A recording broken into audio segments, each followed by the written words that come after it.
Всем здравствуйте, добро пожаловать на канал. Ну, прежде всего, конечно же, вам большущий привет от Феликса. Вот, он уходит. Он, как всегда, у нас герой всех фильмов.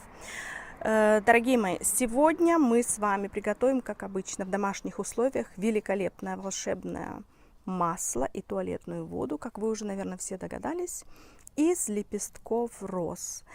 Вот видите, так выглядит один из кустов в нашем саду. У нас таких их очень много, и они разных цветов.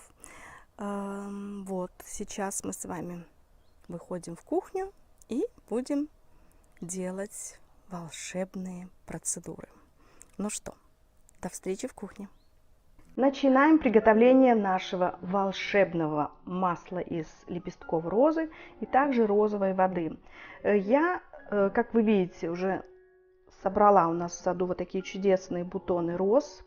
Это роза такая желто-абрикосового цвета, и из нее я сделаю розовую воду. А для масла розового у нас пойдут вот такие чудесные два сорта роз, которые пахнут тоже совершенно обволакивающе, потрясающе. И тут другой немножко аромат. Мы их возьмем для масла лепестков роз. Также нам нужно будет масло оливковое, Super Virgin. Вот так оно выглядит, если бутылку смотреть. То есть написано должно быть обязательно холодного отжима. И готовый продукт у нас с вами будет вот так вот выглядеть. Я красивенько так запаковала, видите? Такая вот бутылочка, прям мне даже самой нравится. И для водички вот так вот тоже мы сделали.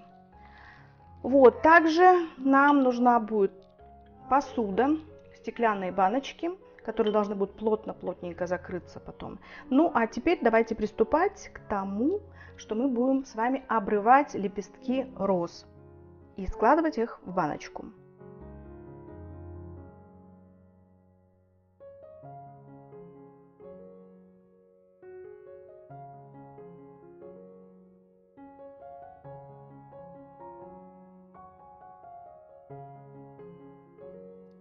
Теперь мы немножечко опустим, вот так утрамбуем наши лепестки роз. У меня их получится пол баночки. И зальем все это оливковым маслом. Вот чтобы так оно покрылось. Еще раз перемешиваем все. Закрываем сейчас крышечкой плотненько и отставляем на несколько дней, на дня 3 в темное прохладное место. Вот столько у нас получилось масла, и я потом вам покажу результат. Теперь ту же самую процедуру мы делаем с нашими желтыми лепестками роз, из которых мы с вами приготовим нашу волшебную воду.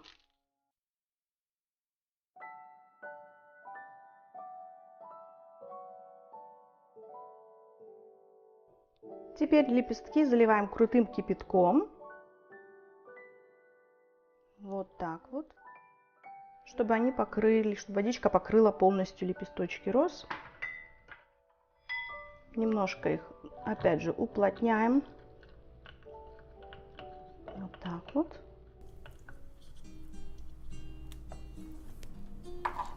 Закрываем крышечкой и также ставим в прохладное, темное место на дня 2-3. И через какое-то время мы с вами встретимся, и я вам покажу, что же у нас получилось. Прошло ровно 3 дня, и так выглядит наша розовая вода, которая была сделана, помните, из лепестков желтых, таких оранжево-желтых листиков, розочек. Очень хорошо пахнет, потрясающий совершенно запах. И, конечно же, мы с вами делали и еще масло из лепестков роз. Это масло мы сделали из розовой розы. Ну, для начала давайте приступим и сделаем нашу водичку. Значит, что я для этого буду брать? Мы берем бутылочку обыкновенную, маленькую леечку, И просто-напросто выливаем нашу розовую воду вот в эту вот бутылочку. Такой запах потрясающий, не передать словами. Потом я эту воду еще раз процежу. Почему? Потому что все-таки один лепесток упал розочки, а в этой водичке она не должна быть. Вот, приблизительно это так все выглядит. Теперь мы отставляем эту посуду, берем формочку для льда и наполняем каждый квадратик. И потом я эту водичку заморожу, как вы понимаете. Это будет прекрасным таким освежающим льдом, омолаживающим льдом. Будет чудесно освежаться лицо, выравниваться цвет лица. И, конечно, такой лед может храниться долго. Вот, один лепесточек, он уже даже упал, и мы его можем достать просто пальчиком. Оп, там два было. И еще один. Даже если заморозить с лепесточка, может быть, даже это еще будет красивее выглядеть. Вот такой у нас получится лед. А остаток нашей розовой воды я разолью в бутылочки. И это будет выглядеть как конечный результат вот так вот. Мне очень и очень даже нравится. А вам? Очень красиво, и можно подарить в подарок. Я уже пробовала даже своим подружкам дарить, и они очень и очень довольны. Так что такая водичка из лепестков роз у нас получилась вместе с вами на 3-й день. Очень хорошо она хранится в холодильнике, естественно, и освежающе действует на наше молодое лицо. Теперь мы с вами приступим к приготовлению нашего розового масла. Оно вот так вот выглядит, как я уже вам показала. Я его немножечко еще все-таки утрамбую. И теперь мы должны просто-напросто процедить его вот в такой вот маленький кувшинчик. Я взяла бинтик, можно марлечку взять. Так вот положила его сюда. И теперь, когда мы будем процеживать это масло, можно также помочь лопаточкой это сделать, чтобы каждая капля этого масла, драгоценного, такого волшебного масла, попала к нам потом в бутылочку. Вот видите, звук пошел такой. Теперь я немножко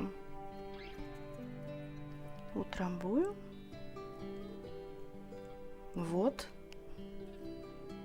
Так мы делаем наше розовое масло.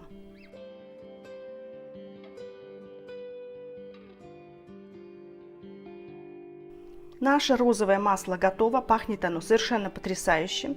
Хранить его нужно в темном, прохладном месте. Оно великолепно подходит для, например, массажа для лица. Вот мы занимаемся по воскресеньям йогой для лица, где мы делаем различные упражнения и массажи. Оно изумительно подойдет, как и любое другое косметическое масло для массажа лица. Ну а как готовый результат я вам покажу сейчас. Выглядит вот так вот.